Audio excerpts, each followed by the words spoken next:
देश को जातीय हिंसा और धार्मिक उन्माद में एक तरीके से बदलकर इस देश को आग के हवाले किए जाने की तैयारी इस देश का गोदी मीडिया और राष्ट्रीय स्वयंसेवक संघ कर रहा है क्या?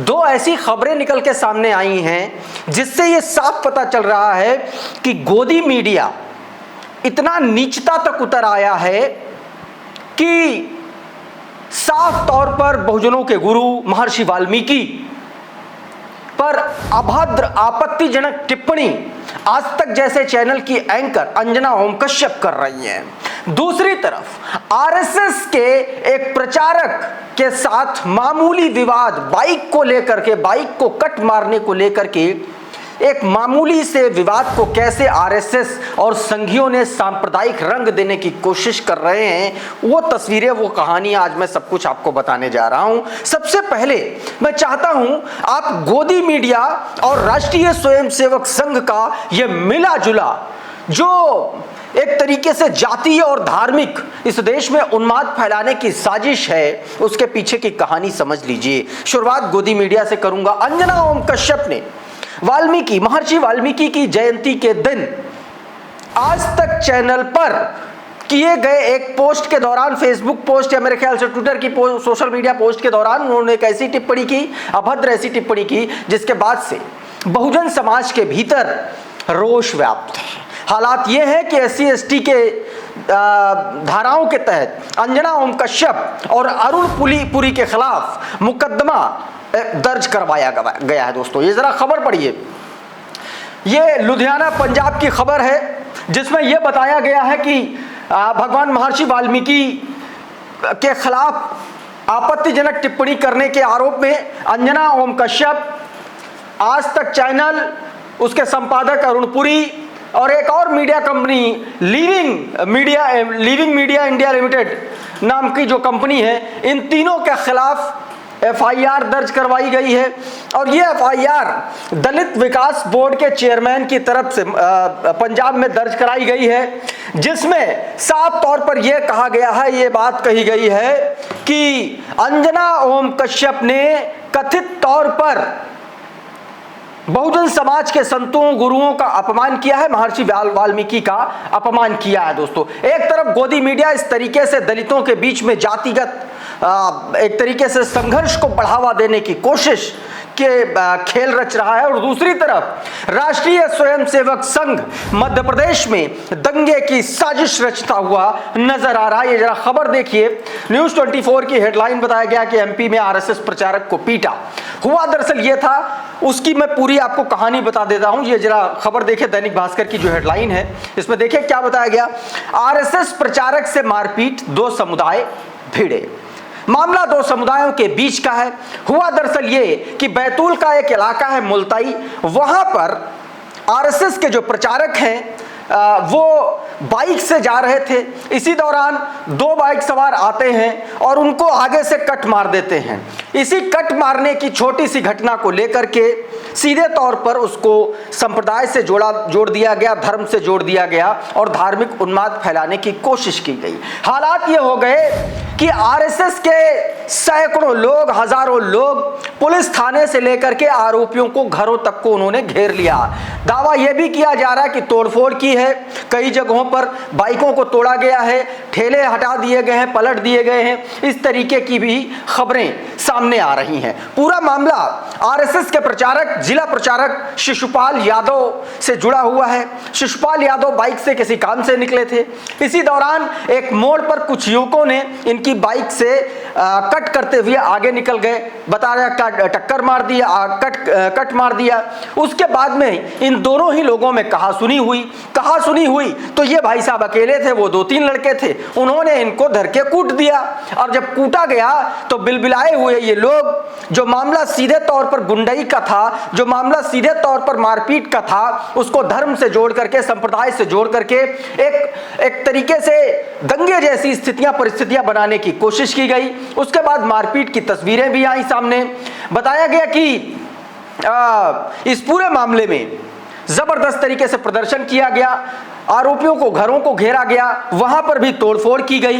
इस तरीके की स्थितियां दोस्तों बनी हैं। यह भी कहा जा रहा है कि 30 से ज्यादा लोगों पर एफआईआर दर्ज हुई है, कई लोग जो है गिरफ्तार किए गए हैं। एक और हेडलाइन देखिए, ये नवभारत टाइम्स की हेडलाइन है, बताया बैतूल में बाइक की टक्कर से भड़का बवाल, आरएसएस प्रचारक से मारपीट के बाद पत्थरबाजी और तनाव। ये देखिए, इन तस्वीरों को देखिए, ये नवभारत टाइम्स की तस्वीरें हैं, सड़कों पर देख लीजिए, सैकड़ों की संख्या में लोग बवाल काट रहे हैं। और दूसरी तरफ एक तस्वीर उसी में देखिए कि किस तरीके से सड़क पर पत्थर पड़े हुए हैं।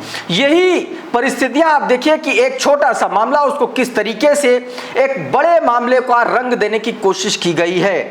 नवभारत टाइम्स के मुताबिक 5 लोगों को इस मामले में पुलिस ने अरेस्ट किया है और पूरे इलाके में दोस्तों धारा 144 लागू कर दी गई है। जो दोस्तों डायनामाइट न्यूज की हेडलाइन देखिए, बताया गया बैतूल में आरएसएस प्रचारक से मारपीट के बाद तनाव, 5 गिरफ्तार, शहर में धारा 144 जो है वो लागू कर दी गई है, ये बताया गया।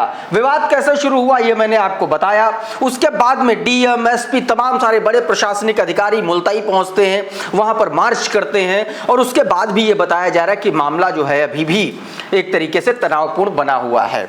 उधर दोस्तों एक और खबर के बारे में मैं आज आपको बताता हूं कि कैसे इस देश की केंद्र सरकार उन राज्यों के साथ सौतेला व्यवहार करता है जिन राज्यों में भाजपा की सरकार नहीं है। और यह बात मैंने नहीं की है, यह बात मैं नहीं कह रहा हूं, यह बात हाईकोर्ट का एक बयान है जिसमें कहा गया है। जरा यह खबर देखिए, if they have courage let them say they are unwilling to help. ये कोर्ट है केरला हाई कोर्ट का, जिसमें यह कहा गया है कि अगर केंद्र सरकार में हिम्मत है, अगर केंद्र सरकार में इस बात का साहस है कि क्या वो ये कह सकते हैं कि वो हेल्प नहीं कर सकते।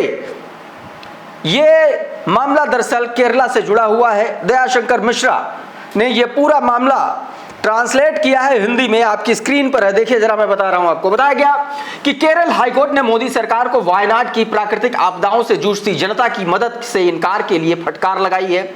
वायनाड की जनता भीषण प्राकृतिक आपदा से जूझ रही है, सरकार कर्ज माफी से इनकार कर रही है। केरल हाईकोर्ट ने केंद्र सरकार से कहा है कि यदि उनके पास हिम्मत है तो वो खुलकर कहें कि वो मदद करने को तैयार नहीं है। कम से कम जनता जान जाएगी कि केंद्र सरकार ने असफलता दिखाई है। हाईकोर्ट ने कहा कि केंद्र का रुख स्टेप मदरली एप्टीट्यूड यानी कि सौतेली मां जैसा है, जो ब्यूरोक्रेट बबल जैसा लगता है। कोर्ट ने कहा कि यह बयान नौकरशाहों के संवैधानिक निहितार्थों को समझने का उदाहरण है। पीड़ितों ने अपनी जमीन और आजीविका खो दी, फिर भी कृषि और संबंधित लोन चुकाने को कहा जा रहा है। हाईकोर्ट ने कहा कि केंद्र ने अपनी शक्तियों का इस्तेमाल न करके वायनाड पीड़ितों को निराश किया है। कोर्ट ने दलगत राजनीति का जिक्र करते हुए भी केंद्र सरकार के रवैये की आलोचना की। ये कैसी राजनीति है मोदी सरकार और इसके सूत्रधार जनता को इसका जवाब दे पाएंगे क्या, ये बात दोस्तों कही गई। उधर दोस्तों राजधानी दिल्ली में, केंद्र की राजधानी, भारत की राजधानी दिल्ली में फलस्तीन को लेकर के प्रोटेस्ट की तस्वीरें सामने आई, जिसमें दिल्ली पुलिस का रवैया बेहद चौंकाने वाला था। चौंकाने वाला इस कदर तमाम सारे लोगों को, तमाम सारे स्टूडेंट्स को डिटेन कर लिया गया। ये वो तस्वीरें देखिए प्रोटेस्ट के बाद। लाठीचार्ज की भी खोल के सामने आ रही है बात, जिसमें कहा जा रहा है लाठीचार्ज जैसी स्थितियां भी बनी थी वहां पर। और उसके बाद ये कहा जा रहा है कि पुलिस ने ये काम इसलिए किया क्योंकि ये लोग फलस्तीन के समर्थन में मार्च निकाल रहे थे, प्रोटेस्ट कर रहे थे, और इसी दौरान पुलिस ने ये कृत्य किया है दोस्तों, जो आप अपनी स्क्रीन पर इन तस्वीरों में साफ तौर पर देख रहे हैं। ये देखिए किस तरीके से लोग प्रोटेस्ट कर रहे हैं, देखिए ज़रा, लोगों में गुस्सा है, आक्रोश है। फिर उसके बाद देखिए पुलिस ने वहाँ पर किस तरीके से लोगों को हटाया वहाँ से। इन तस्वीरों में आप साफ तौर पर देख सकते हैं दोस्तों। एक और तस्वीर मैं आपको दिखाता हूं योगी आदित्यनाथ से जुड़ा हुआ। योगी आदित्यनाथ का एक बयान सामने आया, और यह बयान, योगी आदित्यनाथ का बयान उस वक्त सामने आया जब मुख्यमंत्री योगी आदित्यनाथ समाजवादी पार्टी की सरकार की आलोचना कर रहे थे, और उन्होंने ये कहा कि कुछ तकिया कलाम, कुछ सपा के खिलाफ इस्तेमाल किए जाने वाले कुछ बातों का उन्होंने जिक्र किया कि जिस गाड़ी में सपा का झंडा देखो होगा कोई सपा का गुंडा। इस तरीके से योगी आदित्यनाथ के ऑफिशियल हैंडल से ये बात कही। क्या कुछ योगी आदित्यनाथ ने कहा है ये पहले सुनिए, और उसके बाद सपाइयों ने किस तरीके से योगी आदित्यनाथ के इस बयान की आलोचना की है वो भी सुनवाऊंगा। पहले ये बयान सुनिए। आज आप देखते होंगे पूरे प्रदेश के अंदर और पूरे देश के अंदर लोगों के मन में एक धारणा है, दो प्रकार की धारणा है। जो 2017 के पहले भी लोग बोलते थे, लगातार इसके बारे में लोगों के मन में होता था कि देख सपाई बिटिया घबराई, देख सपाई बिटिया घबराई। ये बात उस समय भी चलती थी और लोग ये भी कहते थे, जिस गाड़ी में सपा का झंडा देखो होगा कोई सपा का गुंडा। लोग इस बारे में उस समय भी इस बारे में कहते थे, 17 के पहले भी ये बातें चलती थी। योगी आदित्यनाथ के इस बयान के बाद सूर्या समाजवादी पार्टी के सपोर्टर हैं। ये लिखते हैं कि कासगंज में बीजेपी नेता अखिलेश सिंह ने एक युवती का गैंगरेप किया, 1.5 महीने के अंदर ही उसकी जमानत हो गई। बीएचयू छात्रा से गैंगरेप करने वाले बीजेपी के पदाधिकारियों को जमानत मिल गई। बीजेपी नेता कुलदीप सिंह सेंगर पर जो आरोप है वो जेल में बंद हैं। और ये जो है दोस्तों, बेटी बचाओ की ये सुरक्षा की जो सच्चाई है, ये है साफ तौर पर उन्होंने तथ्यों के आधार पर, आंकड़ों के आधार पर ये बात कही। उधर मशहूर वकील दुष्यंत दवे का एक दावा प्रधानमंत्री नरेंद्र मोदी की सरकार की कलाई खोलती है। दुष्यंत दवे ने द वायर पर आरफा खानन के साथ इंटरव्यू के दौरान एक बात कही। उन्होंने कहा कि जिस बात को लेकर के अक्सर हिंदू मुस्लिम किया जाता है कि हिंदू खतरे में है, हिंदू खतरे में है, उन्होंने कहा कि 5000 साल से हिंदुओं को कोई हिला नहीं सका। अब धर्म के नाम पर ये जो एग्रेशन है ये घर घर में पहुंच गया है। और ये एग्रेशन आडवाणी की रथ यात्रा से शुरू हुआ था और मोदी काल में ये चरम पर पहुंच गया है। आप खुद सुन लीजिए कि क्या कुछ इसमें कहा गया है। एक मानसिकता आ गई है कि हिंदुइज्म को हमें किसी तरह से प्रोटेक्ट करना है। मैं तो समझ नहीं पा रहा हूं कि हिंदुइज्म किससे खतरे में है। आज 5000 साल से इस धर्म को कोई नहीं हिला सका है। जैनिज्म आया इस देश में, बुद्धिज्म आया, इस्लाम आया, क्रिश्चियनिटी आया, सिखिज्म आया, ज़ोरोस्ट्रियनिज्म भी एक समय आया था जब 5000 साल पहले, 3000 साल पहले। तो कोई भी धर्म इस सुंदर धर्म को मिटा नहीं सके, इसको हिला नहीं सके।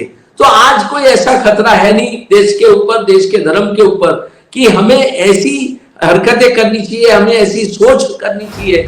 तो दोस्तों अभी के इस वीडियो में फिलहाल इतना ही। बहुत बहुत शुक्रिया, बहुत बहुत धन्यवाद। आप जुड़े रहिए द लाइव टीवी के साथ। नमस्कार। द लाइव टीवी, सच सबसे आगे।